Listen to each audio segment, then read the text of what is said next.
Good afternoon, everyone. Thank you for joining the webcast today. Today's Tech Lockdown Webcast is with Fleming Shi, the CTO of Barracuda, who has joined us for a chat today with our chief journalist, Syed.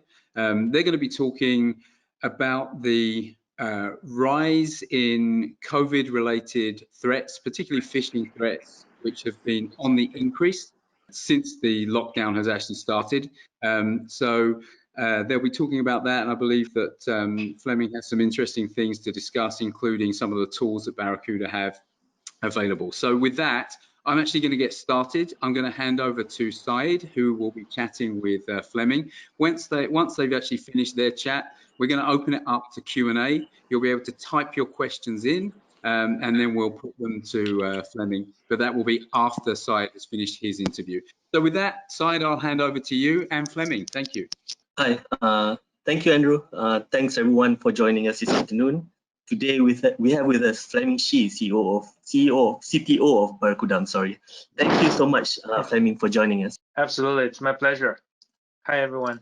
So before we get into the topic of cyber threats in further detail, can you give some general advice on what areas of cybersecurity that companies should focus on to protect their remote employees?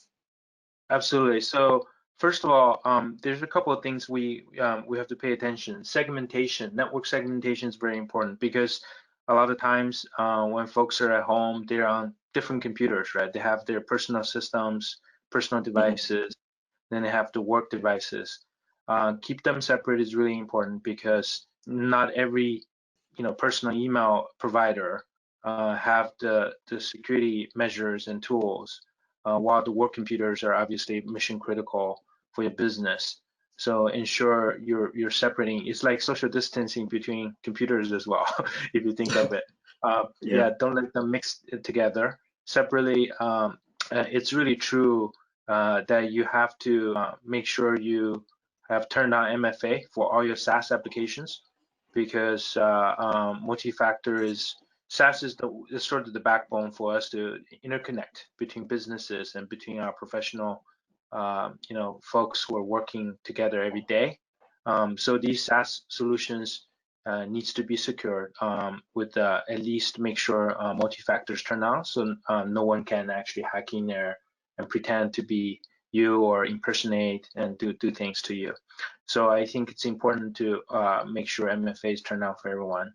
Separately, if you have endpoint security, web security, web filtering, that kind of setup, you should apply them. So the system that you use for work has restricted access to certain type of sites, and so therefore you're better protected that way. So those are some initial thoughts, but as we discuss various things in this particular report, I can point out certain things to even go deeper to protect yourself.